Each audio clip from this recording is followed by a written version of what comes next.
Hey guys, welcome back to another maiden over video. We have a new guy today. He's my friend in school, Siddharth, other Hey, Siddharth. And so today's match was Australia versus Sri Lanka. Australia easily won. So let's start off with Siddharth. Siddharth, what did you think about the match? What do you think Sri Lanka should have done to improve? yeah, Sri Lanka definitely needs to improve on their batting side. While their openers can get like a good job of getting a quite decent score on the board. Kusal Pereira is like the main batsman right now, and like their senior batsman. And everybody else like needs to get their hand on the board and start helping around because we can't have one or two people scoring all the runs on the board, which is gonna be difficult to get like a higher score against high scoring teams. And then the captain really needs to get his hand up. Although he's doing an amazing bowling, his batting stats haven't been that great after the Indian tour.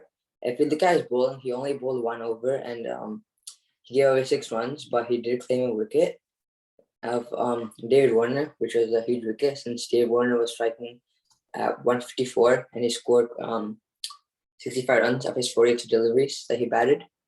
And so there's definitely some small bits that Sri Lanka needs to improve on, but definitely they had a amazing performance, but it just wasn't that great to beat Australia. Yeah, I agree with that. Yash, what do you think? Yeah, I think like what Sid said, like they can have one or two batsmen just doing the batting. And I think Sri Lanka and Kushal Pair had like a very important partnership. If both of them weren't there, I don't think like Sri Lanka could score this total. And then bowling, like it was good, but then Australia's batters were explosive. Like the openers did really good in the power play for Australia. And David Warner back in form, which is a good sight for Australia. Yeah. Sanjay, what do you think?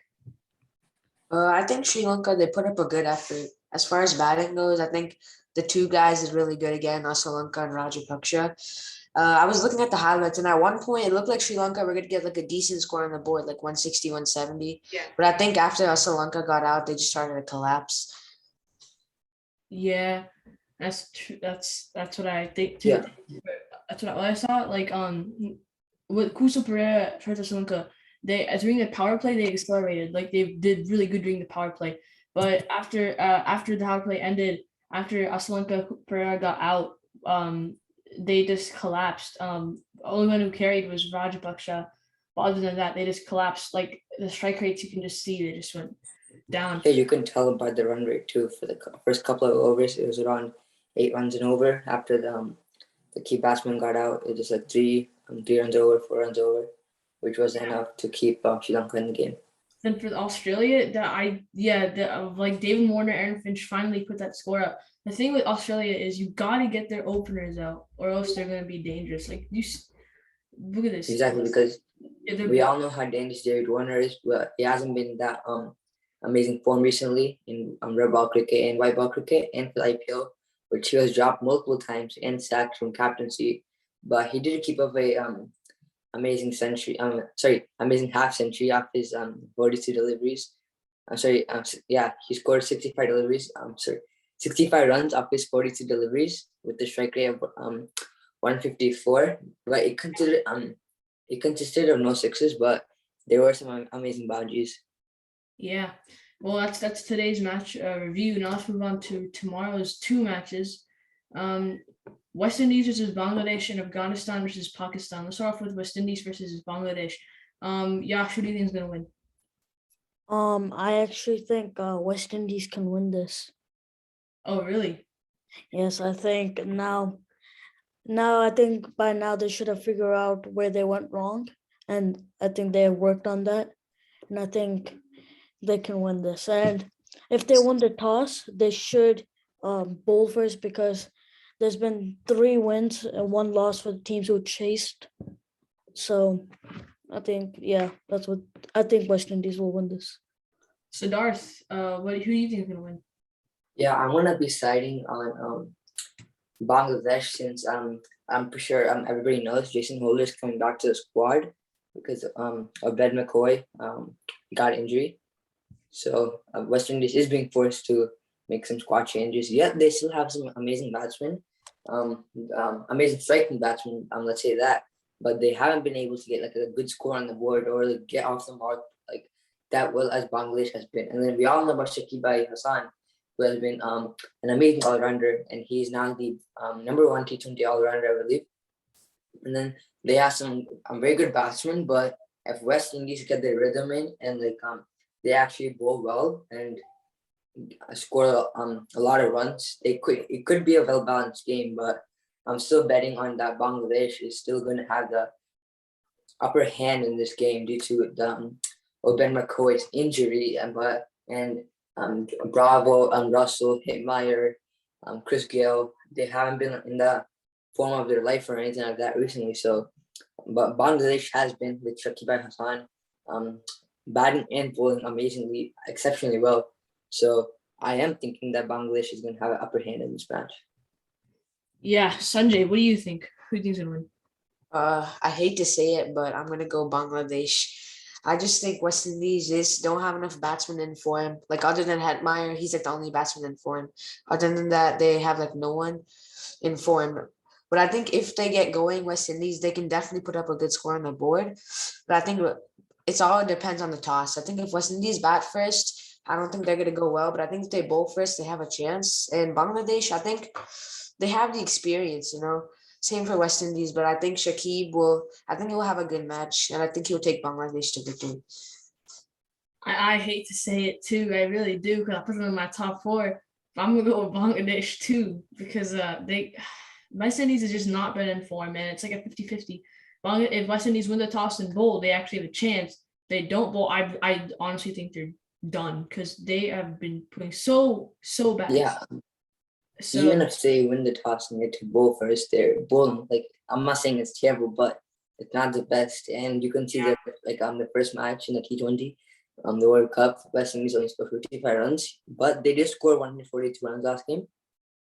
yeah, so But this is their batting. They need to like get a bit more runs on the board, and they're batting in Sharjah too, which is it's a decent scoring ground. So if they get around 180, 170, 179 around that, it could be a very well balanced game, and then Bangladesh have to put on a fight to win the match.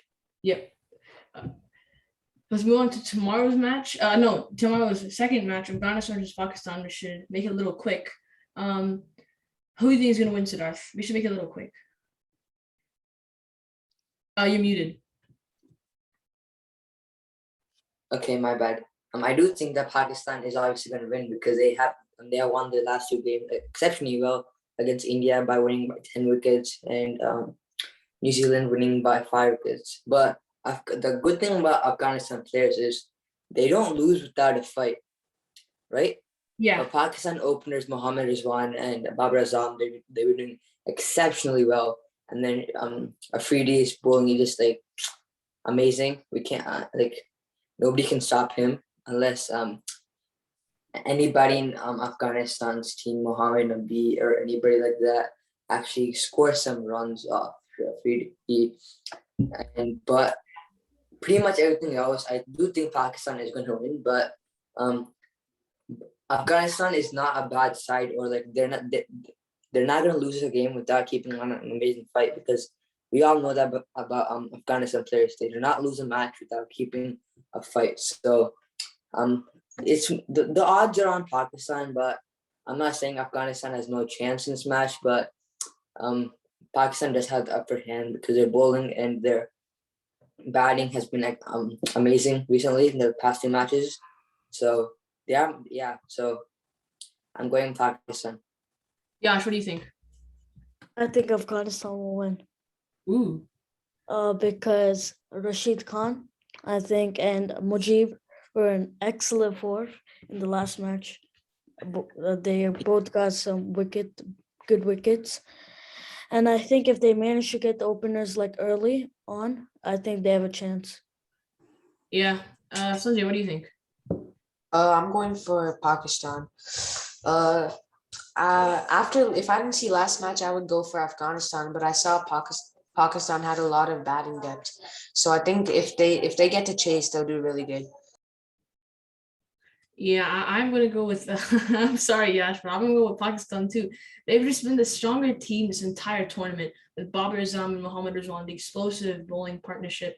I think it actually can be a little fair because Afghanistan's bowling is spot on with Mujibur Rahman and Rashid Khan, but Pakistan just has the upper hand because both their batting and their bowling and their all rounding is just amazing. So I think I'm gonna go with Pakistan.